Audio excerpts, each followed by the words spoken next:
Bismillahirrahmanirrahim. Assalamualaikum warahmatullahi wabarakatuh. Perkenalkan, di sini saya Dr. Muhyib, dokter yang sedang bertugas pada hari ini dengan Bapak siapa? Andrea. Bapak Andrea, usianya berapa Pak? 35. Alamatnya di mana? Sambiroto. Ini dengan Ibu siapa? Ibu Rosa. Ibu Rosa, usianya berapa Pak? 65. 65. Alamatnya di mana? Sama Sambiroto. Bapak sebagai siapanya Ibu Rosa? Anaknya. Baik, datang ke sini dengan keluhan apa Pak? Insya Allah saya bisa membantu. Ini ibu saya nggak sadarkan diri.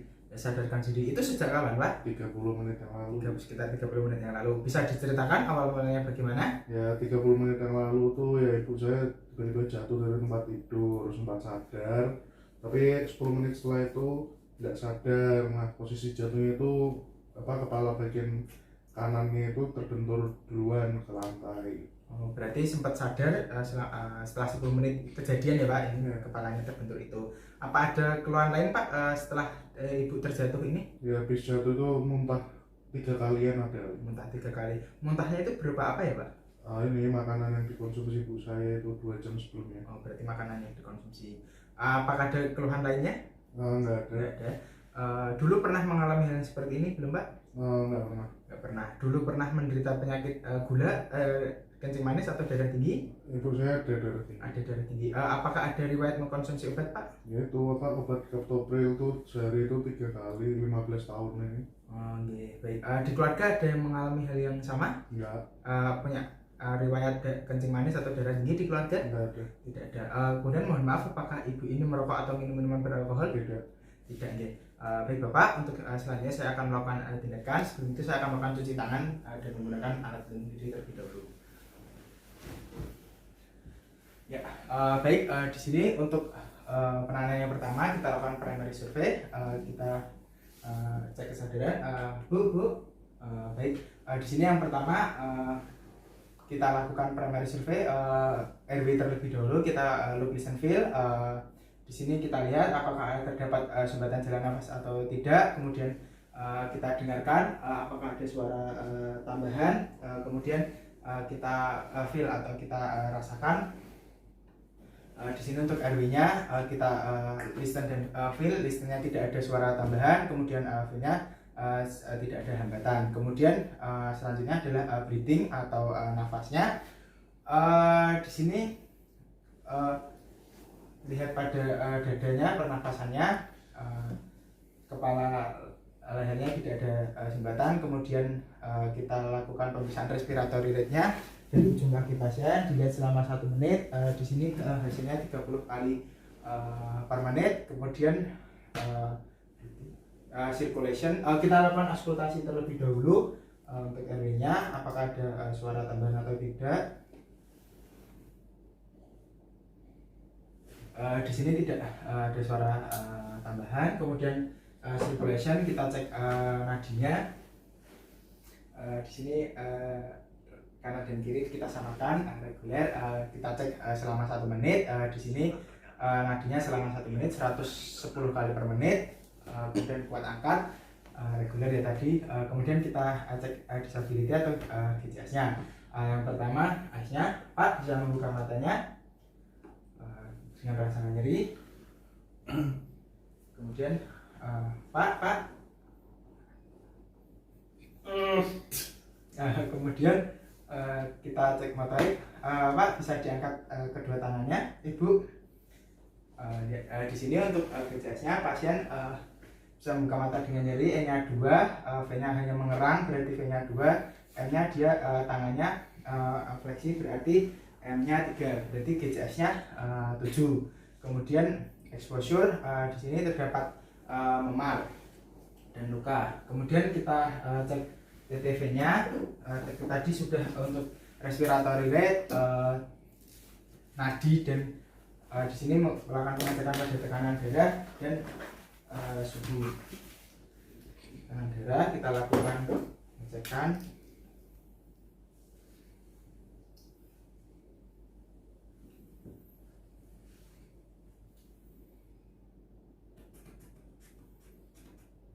Di sini untuk tekanan darahnya 90/60 dan suhunya 36 derajat Celcius. Di sini untuk kesimpulannya keadaan umumnya tampak sakit dan kesadarannya sopor.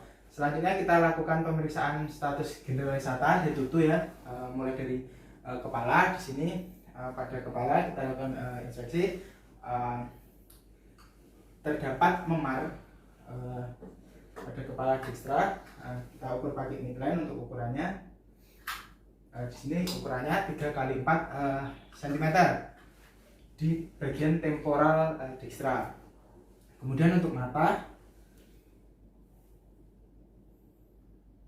di sini untuk matanya refleks pupilnya positif, tidak terdapat konjungtiva anemis, tidak terdapat skera iterik, dan diameter pupilnya anisokor. Kemudian pada hidung dilakukan inspeksi, di sini tidak terdapat deformitas dan terdapat sekret, jadi dalam batas normal. Kemudian pada telinga kita lakukan inspeksi, di sini dalam batas normal. Kemudian mulutnya di sini juga dalam batas normal, tidak terdapat cyanosis ataupun deviasi. Kemudian pada leher di sini kelenjar getah bening dalam batas normal. Kemudian pada toraks kita lakukan inspeksi, bentuk toraks normal, gerak dinding dadanya simetris, tidak terdapat jejas. Kemudian kita palpasi, pergerakan dinding simetris, tidak terdapat gravitasi. Kemudian perkusi secara mengular ya, ada ANIJS. Di sini sonor pada seluruh lapang paru dan batas jantung dalam batas normal. Kemudian yang terakhir kita lakukan auskultasi.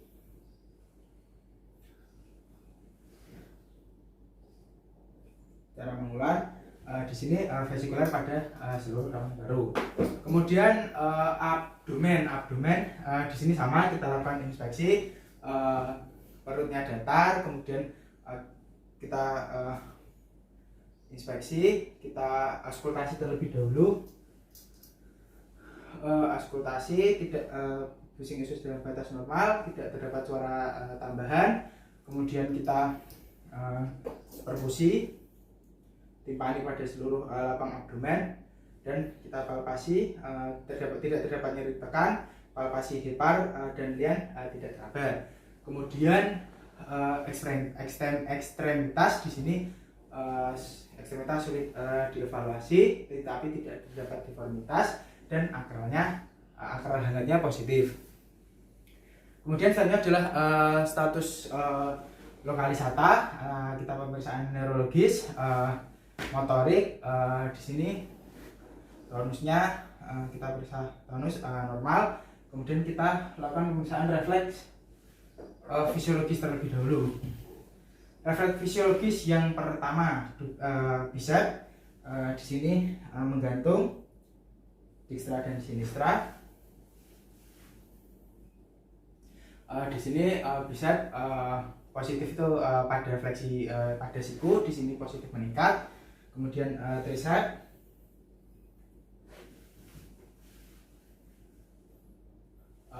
di sini positif ekstensi pada siku, di sini positif meningkat. Kemudian radius positif jika ekstensi pada tangan pronasi. Pada di sini diketuknya kalau radius pada prosesus teloideus. Kemudian ulna di sini yang ulna, proses teloideus yang ulna. Di sini positif jika tangan sedikit ekstensi, di sini positif meningkat. Kemudian yang bawah itu patella, kalau bisa duduk-duduk karena kadang tidak sadarkan diri maka diangkat seperti ini, menggantung ya. Di sini positif jika terdapat gerakan menendang atau ekstensi. Di sini positif meningkat. Kemudian tenduk Achilles menggantung. Di sini positif jika terdapat positifnya jika terdapat pelantar fleksi. Di sini positif meningkat. Kemudian itu tadi refleks fisiologis. Kemudian kita ke refleks patologis. Refleks patologis Hoffmann Traumer terlebih dahulu. Jadi lengan fleksi, kita kuku jari kita gores. Di sini positif jika seperti mencekram ke bawah, di sini hasilnya negatif, dextra dan sinistra. Kemudian Babinski menggores ya dari bawah sampai ibu jari, dextra melingkar seperti menggores seperti ini. Dextra dan sinistra di sini hasilnya kalau positif itu dorsifleksi ya, dia hasilnya positif. Kemudian cadok itu dari malleolus pada bagian punggung kaki seperti ini. Di sini hasilnya itu positif jika terdapat dorsifleksi ibu jari lainnya. Di sini hasilnya negatif. Kemudian open hem itu menggores dengan kedua tangan pada os tibia, dilakukan pada dextra dan sinistra. Positif jika dorsifleksi ibu jari dan os jari lainnya. Di sini hasilnya negatif. Kemudian Gordon itu memijat pada betis secara mendadak, dilakukan pada dextra dan sinistra.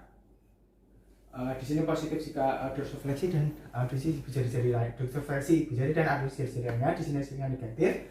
Kemudian Schaffner itu memijat pada tendon Achilles. Di sini tendon Achillesnya, dextra dan sinistra. Di sini positif jika dorsifleksi ibu jari dan abduksi jari-jari lainnya. Di sini hasilnya negatif. Kemudian Gonda itu menekan pada satu jari telapak kaki, tarik, dextra dan sinistra dilakukan. Di sini positif jika terdapat dorsifleksi ibu jari dan abduksi jari-jari lainnya. Kemudian yang terakhir adalah Mendel Bertenu itu mengutuk dorsum pada ibu jari dan jari kaki. Di sini positifnya jika terdapat gerakan plantar fleksi. Kemudian kalau yang Rosolimo itu sama tapi di bagian punggung kaki. Di sini jika positif jika terdapat plantar fleksi, itu tadi dua-duanya negatif. Baik, di sini berarti dari refleks patologis ada positif pada Babinski. Kemudian selanjutnya adalah rangkaian meningeal. Yang pertama itu kita lakukan pada kaku kuduk. Jadi di tangannya di dada pasien, kemudian agak diangkat seperti ini. Positif itu jika terdapat tahanan, di sini hasilnya negatif. Kemudian Brudzinski 1 sama seperti kaku kuduk. Di sini kita lihat di bawah, positif itu jika terdapat gerakan adanya gerakan fleksi pada sendi siku dan sendi lutut dan panggul. Di sini hasilnya negatif. Kemudian Kernig Science itu kita angkat 90 derajat, kemudian kita naikkan 100 sampai 135 derajat pada dextra dan sinistra.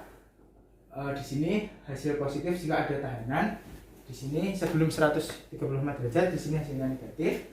Kemudian Brudzinski kedua sama seperti Kernig Science, cuman di kontralateralnya yang dilihat di sini hasilnya positif jika ditemukan ada tahanan. Di sini hasilnya negatif. Kemudian Brudzinski 3 itu menekan os zygomatikus pada 2 pipi. Di sini positif jika fleksi pada sendi siku, di sini hasilnya negatif. Kemudian terakhir Brudzinski 4 itu menekan pada os sendi pubis itu pakai ulna tangan. Positif jika terdapat fleksi refleks fleksi sendi lutut. Di sini hasilnya juga negatif. Kemudian nerve vulkanis tidak dinilai. Pemeriksaan baik, alhamdulillah untuk pemeriksaan sudah selesai. Di sini untuk selanjutnya adalah pemeriksaan penunjang pakai CT scan. Di sini berdasarkan hasilnya terdapat lesi ya bikonkav pada occipital dextra. Jadi Bapak di sini berdasarkan hasil CT scan itu terdapat abnormal ya, jadi terdapat gumpalan darah di bagian yang selaput di otaknya. Kemudian untuk diagnosisnya di sini epidural hematoma, yaitu perdarahan pada lapisan yang melindungi otak. Kemudian untuk diagnosis bandingnya bisa subdural hematoma atau subarachnoid hematoma, atau bisa juga tumor otak. Untuk selanjutnya tata laksananya di sini tadi dilakukan primary survey, kemudian bisa nanti diinfus untuk selanjutnya, dan diberikan obat analgetik untuk anti nyerinya, kemudian obat analgetik, dan bisa diberikan anti muntah. Untuk selanjutnya saya akan rujuk ke spesialis bedah saraf untuk dilakukan tindakan selanjutnya. Untuk saran dari saya, nanti bisa pasien itu posisi kepalanya diletakkan lebih tinggi, kemudian minum obat teratur, dan dijaga untuk aktivitas dari si ibunya ya Pak. Apa ada yang ingin ditanyakan lagi Pak? Tidak. Tidak, baik, terima kasih. Assalamualaikum warahmatullahi wabarakatuh.